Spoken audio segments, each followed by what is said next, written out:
Bye. Thank you for watching the channel. We appreciate it. Hey guys, welcome back to the channel, and today we're going to be kind of giving you guys an update on what's going on with Fabian. If you didn't see our last vlog, we'll try to link that down below for you guys, but I'll give you a quick rundown. Fabian was on the bus and someone tripped him and he hit the floor of the bus and he ended up getting 5 stitches. Yep. And Fabian here actually spoke to the dean. Also, a lot of you guys have been asking what's going on with him, so we are going to do this video to just update you guys. So what did the dean tell you guys? So it has been actually really bad. I guess we haven't really been satisfied with what the school have said to us. And it's one of those things that we're still working towards this. We're actually going to tonight I'm supposed to email a person that is supposed to be in charge. But essentially what they're saying is that it was not intentionally. Apparently the kid that did it, he didn't do it on purpose. It wasn't malicious. But the problem that we're having is that me and Stacy, what we were expecting was to possibly identify the kid, maybe talk to the kid's parents, maybe have the school, do something about it. Maybe a school suspension, or maybe being suspended from the bus, or something like that. The point was that we wanted it to have consequences, because I mean, we get it that the kid is 13. We get it that maybe they're messing around and it was a bad joke. We totally get that. But the point is that there have to be consequences, right, baby? Yeah. Consequences. But the thing is that they're keeping us completely in the dark. Completely on the dark. We're not allowed to know who it was, which I think is goofy, because I think Fabian should be aware. How is he supposed to know if this was a bullying incident? Mm-hmm. And I asked him today, actually the dean called today, and I asked him how could he know through a camera if it was malicious? When I had mentioned maybe they should look at the camera, why didn't he put his foot in? Or maybe he took his foot out 2 stops ago knowing Fabian was going to get off and tripped him. I know it's kind of like foolish to look that deep into it, but if he was being picked on, I think they should really do like a complete investigation.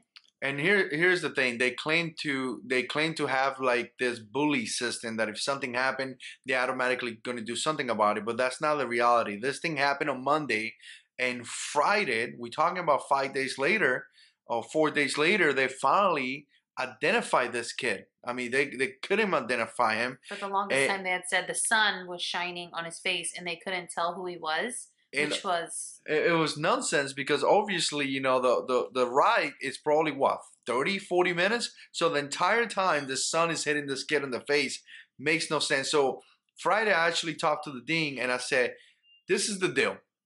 Fabian is the victim. He was the victim. He's now the guy who did something bad. He's not like the suspect, if you want to call it that way. He's the victim. So for you to tell me that you can't show me the tape because it's illegal, for you to do that, you can't tell me what's going to happen. You can't tell me what consequences can be. Who he was. Or who he was. You can't tell me anything, because you are telling me that you are protecting the other guy, which is the guy who put 5 stitches in my kid's face.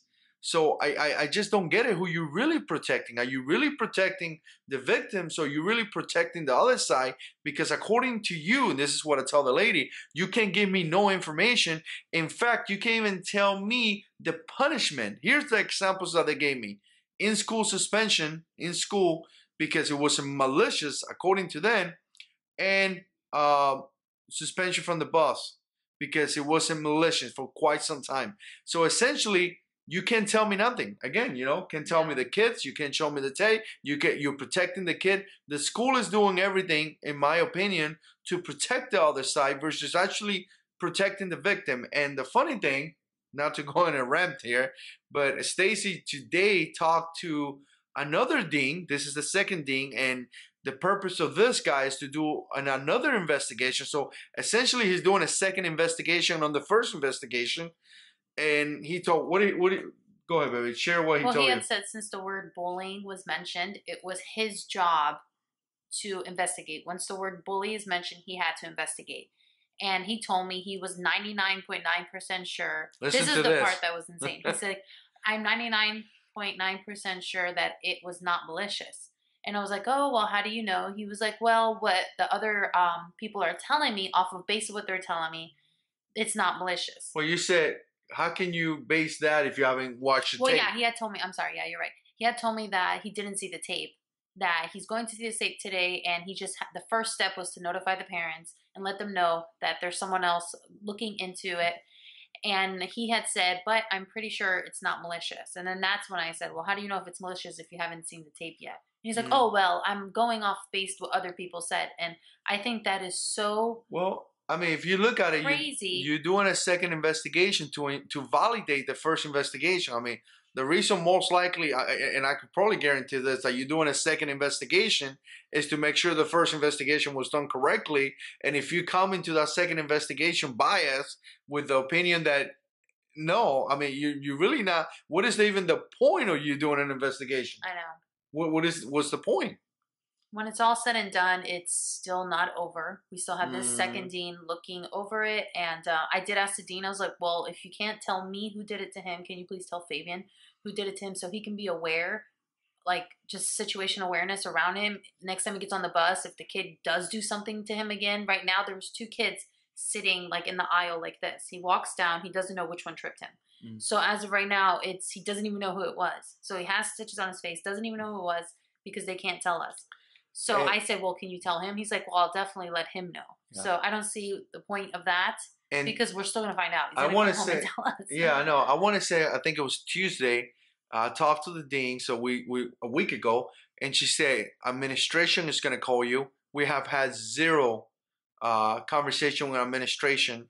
I think Wednesday, which tomorrow will be a week, the principal called me and, for like, not call me, I called the dean and the principal happened to be in the office and he talked to me for like 10 seconds.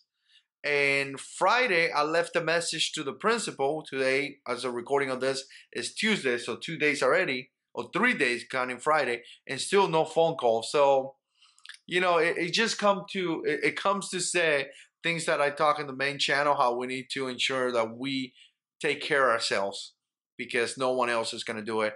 So tonight we'll be emailing the District 1 head of the school board or whoever he is, his name. I will be emailing him. And like I told the dean, if you don't give me answers, I'm going to have to call the police. I mean, I have a police report or I have an emergency report from the hospital. I got pictures and I'm going to have to do that. And what she replied was that, well, it was not malicious. And I said, well, if it wasn't malicious, at least a police report is going to give me some information. But because at this point, you don't even want to give me no information, at least a police investigation is going to reveal something more than what the school is going to tell us. What I don't understand about like, oh, well, it wasn't malicious. Well, sometimes accidents happen out on the road and it wasn't malicious and you still have consequences, malicious or not.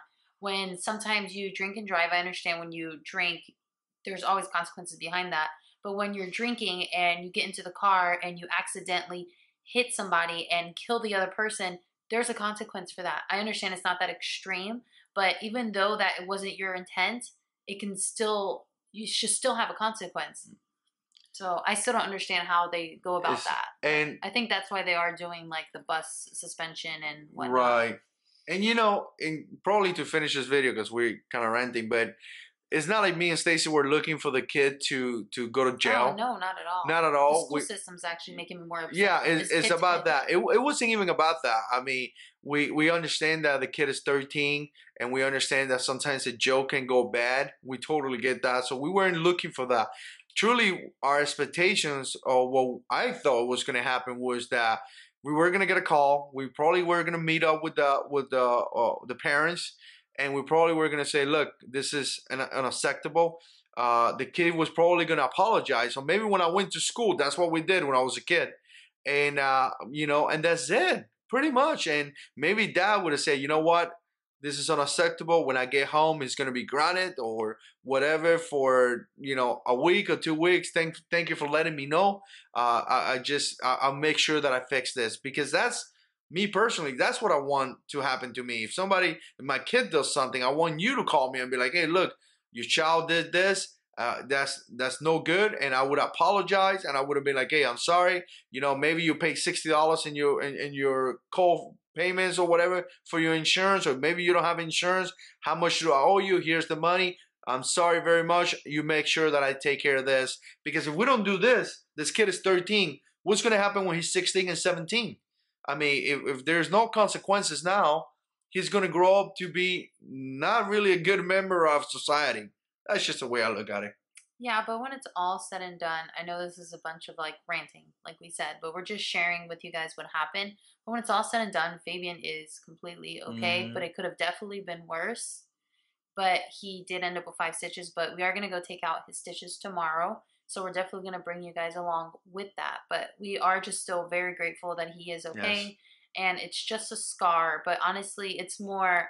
And 2, they all laughed at him when he fell. So it's also an internal thing he's dealing with when he gets on the bus now. Like today, he told me when he got home that a kid came up to him. He's like, oh yeah, I got called down to the dean's office because of you. Like now he has people coming up to him saying that kind of stuff. So I think it's probably going to be a continuous thing for a couple of weeks, just like emotionally dealing with it. But physically, he's completely okay. Thank God. But we're definitely going to end this now because I think we've talked for quite a bit. Long time. We'll definitely bring you guys along so you guys can see him get his stitches out, and maybe he'll get on camera then. Maybe he'll be more confident. He hasn't been wanting to get on camera at all. But yeah, so I think that's it, and I hope you guys have a great night. Bye.